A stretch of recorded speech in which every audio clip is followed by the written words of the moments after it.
하나님이 누구시길래 도대체 이렇게까지 할까? 분명히 신이 계셨다면은 우리를 이렇게 힘든 상황에 놓이지 않게 하셨을 텐데 왜 그 하나님한테 이렇게 미쳐서 사는 걸까? 아주 깊은 의문이 들기 시작했습니다. 의문을 해결하고 싶다는 생각이 제 마음속에 너무 깊이 자리 잡았고 순간 저도 왜 그랬는지 모르겠지만 선교라는 단어가 제 머릿속에 스쳐 지나갔습니다.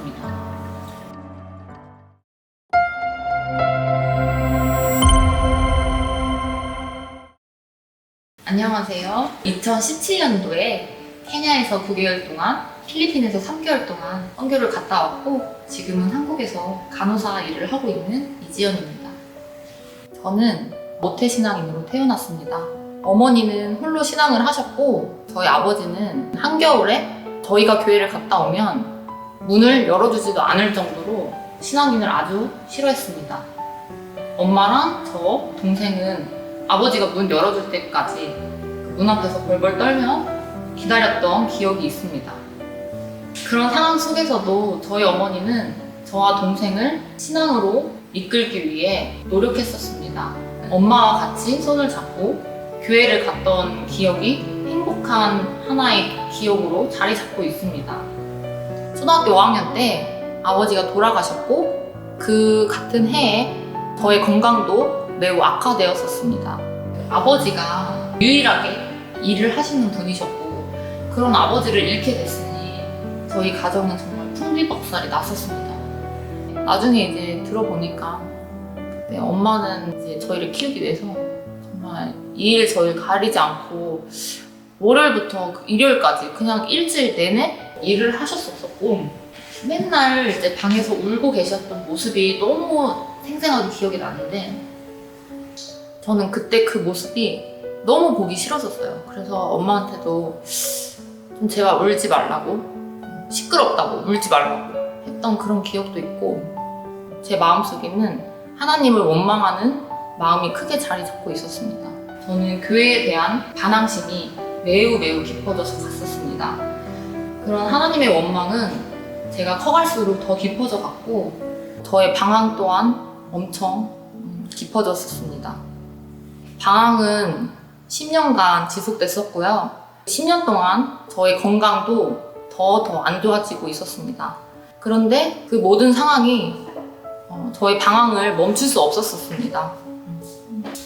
하지만 그 상황 속에서도 저의 방황 속에서도 저희 어머니는 저를 교회로 인도하려고 노력하셨고 그렇게 항상 어머니와 다툼이 있었습니다. 교회로 인해 다툼이 있었습니다. 대학생이 되었을 때 저는 기숙사 생활을 하였고 어머니와 떨어져 지낼 수 있는 시간이 있었습니다. 그때 저는 어머니 품에서 해방이 되었다고 생각했고 이제 내 세상이다 라는 생각을 갖고 있었습니다. 그런데 엄마는 항상 전화가 와서 교회 가야 된다, 말씀 읽어야 된다, 기도해야 된다 저에게 매번 얘기하곤 하셨습니다. 전화를 받을 때는 가끔씩은 일부러 전화를 안 받은 적도 있었고 전화를 받아도 그냥 거짓말 치면서 엄마랑 더 싸우기 쉽지 않아서 교회를 갔다고, 교회 갈 거라고 얘기하는 적도 너무 많았습니다. 그런데 문득 대학교 4학년을 마칠 무렵 졸업이 앞두고 있을 때 도대체 엄마는 하나님이 누구시길래 도대체 이렇게까지 할까? 이렇게 싫어하는 걸 알지만 왜 이렇게까지 나한테 강요를 할까? 라는 의문이 들기 시작했습니다. 분명히 신이 계셨다면은 우리를 이렇게 힘든 상황에 놓이지 않게 하셨을 텐데 하나님을 열심히 믿어도 이렇게 힘든 상황이 왔는데 도대체 왜 그 하나님한테 이렇게 미쳐서 사는 걸까? 아주 깊은 의문이 들기 시작했습니다. 의문을 해결하고 싶다는 생각이 제 마음속에 너무 깊이 자리 잡았고 순간 저도 왜 그랬는지 모르겠지만 선교라는 단어가 제 머릿속에 스쳐 지나갔습니다. 그래서 엄마한테 선교에 대해서 물어봤고 그냥 나 선교 한번 가볼까? 라는 얘기를 했을 때 엄마는 너무 행복하셨겠죠? 그래서 어느 순간 제가 그렇게 얘기하고 얼마 되지 않아서 정신을 차려보니 저희 집에는 목사님과 전도사님이 성경 공부를 하러 오셨었고 아무것도 모른 채 그렇게 성경 공부를 받고 있던 제 모습을 발견할 수 있었습니다. 그때 목사님이 이제 성경 공부를 저한테 가르쳐 주셨을 때는 목사님한테 반항하고 싶었어요, 되게. 그래서 항상 왜요? 왜 이런 거예요? 라는 질문을 되게 많이 했었던 것 같아요.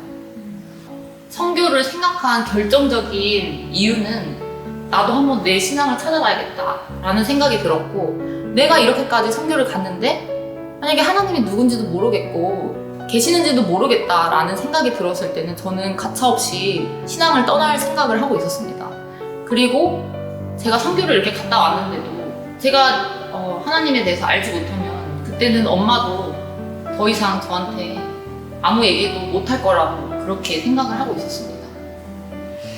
저는 짧은 성경 공부를 통해서 선교를 가게 되었고, 선교사 훈련원인 필리핀에 가서 기본적인 훈련을 받고 저의 사역지인 아프리카 케냐로 떠나게 되었습니다.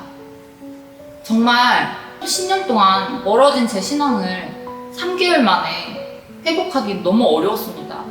그러나 아무것도 모르는 상태로 저는 아프리카 케냐로 보내졌습니다. 잠비아 친구인 카산바라는 파트너와 함께 아프리카 케냐 마사이 부족들이 있는 곳으로 같이 갔고요. 그곳에 갔을 때 더 이상 이제 물러날 길이 없었습니다. 언어도 너무 다르고 문화도 너무 다른 그곳에 떨어졌을 때는 정말 좀 두려움이 앞섰었습니다. 그리고 저 또한 하나님을 만나고 싶어서, 하나님을 배우고 싶어서 선교를 지원했는데 제가 하나님을 알려야 되는 그런 사람이 되어 있었습니다. 그러나 그 두려움을 느끼기에는 시간이 없었습니다. 그 마을을 갔을 때 그곳에 외국인이라고 저와 제 파트너밖에 없었고요. 그래서 그런지 많은 사람들이 저희를 관심 갖고 저희의 하는 일을 주목하기 시작했습니다. 저희는 바로 직직 방문을 통해서 성경을 가르치고, 또한 저희가 그 머물렀던 선교 학교에서 학생들을 선교사로 양성하는 그런 일도 해야 했습니다. 네, 그렇게 성경을 모르는 입장에서 성경을 가르쳐야 되니 너무 난감하고 정말 첩첩산중이었습니다. 그곳에서 성경을 가르치는 일조차 쉽지 않았는데 그 신앙적인 문제가 전부는 아니었습니다. 환경 또한 저를 너무 힘들게 했고, 우기가 올 때면은 그 길이 비포장도로인데 그 흙들이 다 파여가지고 시내에 나갈 수 없어 물을 살 수가 없었습니다. 그렇게 저희는 빗물을 받아서 그 물을 마시고 온 몸이 정말 빈대에 다 물려서 긁고 싶지 않아도 그것을 긁고 또 그게 덧나서 염증도 생기고 그런 상황 속에 있었습니다. 전기와 물이 다 끊겨서 일주일 넘게 샤워를 못한 적도 있었고요. 아침에 해가 뜨면은 일어나고 달이 뜨면은 자야 되는 그런 상황도 있었습니다. 그런 어려운 상황 속에서 제일 먼저 떠올랐던 단어는 하나님이었습니다. 그렇게 제가 하나님을 싫어하고 원망했던 하나님이었지만 그 순간에는, 그 시련 속에서는 하나님밖에 떠오르는 단어가 없었습니다. 그동안 열어보지도 않았던 성경책을 펴서 혼자 공부를 하기 시작했고, 찾아보지도 않았던, 보지도 않았던 그런 설교를 유튜브나 이곳저곳에서 찾아보게 되었습니다. 그런 시간들을 통해서 저의 마음속에 하나님이 점점 이렇게 서서히 스며들었던 시간이었던 것 같습니다. 그렇게 저는 하나님 없이는 할 수 없는 그런 사람이 되어가고 있었고요. 지금까지 왔던 모든 순간들이 하나님이 이 순간을 위해서 계획하고 계셨구나 라는 것을 느꼈습니다. 제가 가장 감동받고 읽었던 성경 구절이 있는데요. 예레미야 1장 5절에 그 예레미야 선교사를 위해서 하나님이 하셨던 말씀인데, 내가 너를 모태에 짓기 전에 너를 알았고 내가 배에서 나오기 전에 너를 성별하였고 너를 여러 나라의 선지자로 세웠노라 하시기로, 저를 많이 깨닫게 해주는 그런 성경 구절이었습니다. 그 선교지에서 저는 감사하게도 하나님을 만날 수 있는 시간이 되었고요. 비록 제가 여기까지 오는데 시련도 있고 어려움도 있고 심탄치는 않았지만 그 모든 순간이 다 하나님이 계획하고 계셨다는 것을 과거에도, 현재에도, 앞으로 미래에도 하나님은 저와 항상 함께 하실 거라는 것을 깨달을 수 있었습니다. 제 삶은 선교지를 갔다 오기 전과 후로 나눠진다고 저는 말할 수 있을 것 같습니다. 갔다 오기 전에는 무엇이든지 다 불평, 불만이 많았고 항상 부정적으로 생각했고 항상 불행한 사람이라고 생각했었습니다. 하나님 거 외에 다른 것들이 너무 재밌는 게 많았었고 제가 하고 싶은 대로 다 하고 지냈었던 것 같습니다. 달라진 점이 있다면 제 스스로 더 하나님을 찾게 되었고 그 전에는 정말 가기 싫었던 교회조차 이제 제 스스로 가는 그런 제가 되었습니다. 열심히 하나님과 함께 하려고 노력하고 있고 또한 가끔씩 시간이 나면은 선교 팀들이 있어요. 그 팀들 교육하는 것도 도와주고 있습니다.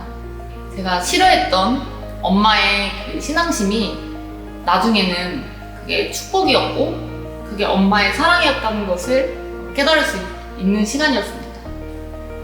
그 엄마의 기도가 아니었으면은 제가 여기까지 오지 못했을 거라는 그 생각이 100% 들 만큼 엄마한테 매우 감사하고 또한 엄마의 기도를 통해서 하나님께서 제 마음속에 선교라는 단어를 심어주지 않았나 이런 생각이 들었습니다.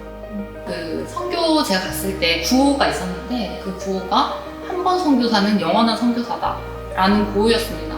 한국에 와서도 지금 이 순간에도 저는 영원한 선교사라는 마음가짐을 갖고 살아가려고 노력하고 있습니다. 저에게 하나님이란 제가 방황했을 때도 하나님을 욕되게 살았을 때도 항상 제 옆자리에 계셨었고 지금도 항상 계시고 앞으로도 항상 그곳에서 같은 자리에서 저를 기다리고 계시는 분입니다.